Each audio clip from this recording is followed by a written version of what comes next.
ఆగండి ఆగండి, స్క్రోల్ చేయకండి, ఒక్క సెకండ్ ఉండండి. నిన్న నేను అమ్మాయిలు జాగ్రత్త ఎందుకు తినొద్దు అంటున్నాను బయట ఫుడ్ అని చెప్పనేసి అన్నాను అనుకుంటున్నారా? ఈ ములక్కాయలు అయితే మొన్న తీసుకున్నానండి కర్రీ చేద్దామని చెప్పనేసి కట్ చేస్తున్నా. నా కర్మ ఏందో కానీ అన్నీ నాకే కనపడిస్తాయి, నా కంటికే కనపడతాయి, ఏందో మరి నాకు అర్థం కాదు. నాకే కనపడతాయా మీకు కూడా కనపడితే కామెంట్ అయితే చేయండి ఒకసారి. అసలు ఆ ములక్కాయ ఏంది, ఒక సొరకాయ ఏంది, ఒక ఆనియన్ ఏంది, ఒక టమాటా ఏంది, ఒక మిర్చి అండి, మిర్చి అండి అవి ఎంత ఘాటుగా ఉంటాయి. పచ్చిమిర్చి కానీ ఎండుమిర్చి, ఎండుమిర్చి అయితే ఇంక మొన్న చెప్పవసరం లేదు, మా గుంటూరు నుంచి తెచ్చుకున్న ఎండుమిర్చి అమ్మకాడ నుంచి. సర్లే అని చెప్పని తాలింపేద్దామని చెప్పని చూస్తే అది కొంచెం తాలుగా అయిపోయింది, కాయ డ్యామేజ్ అయిపోయింది, లోపల ఎర్రగుందండి. ఎండుమిర్చి కూడా అసలు షాక్ అయ్యాను నేను.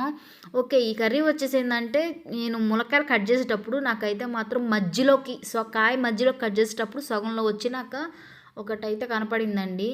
అది వరస్ట్. అసలు నిన్న నేను చేశాను కానీ మనశ్శాంతి లేకుండా పోయింది, నా కర్మకు ఉంది.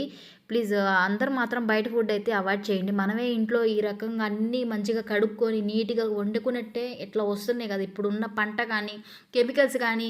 అసలు ఎంత వరస్ట్ అయిపోయిందో ఫుడ్ మాత్రం, అన్నీ కూడా పాడైపోతున్నాయి. నాకు టమాటాల్లో కూడా కనపడుతున్నాయి. మరి నా కర్మచ్చి నాకే కనపడిచేస్తాయి నాకున్న గిలికి. ఇంకోటి ఆలుగడ్డ ప్రతి దాంట్లో ఎందుకు వేస్తాను అంటే అది మా ఆయనకి ఇష్టం ఆలుగడ్డ అట్లా వేయడం.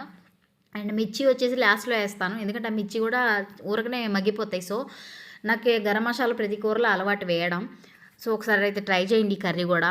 ఓకేనా, thank you so much and ఒక లైక్ ఇచ్చుకోండి. ప్రతి గోల్ నేను అడిగితే మీకు కూడా విజిట్గా ఉంటుంది. మన ఛానల్ ఒకసారి ఫాలో చేయడానికి ట్రై చేయండి please. Thank you so much and me support నాకు ఎప్పుడూ ఉండాలని నేను కోరుకుంటున్నాను. మనస్ఫూర్తిగా మీరు కూడా బాగుండాలని కోరుకుంటున్నాను.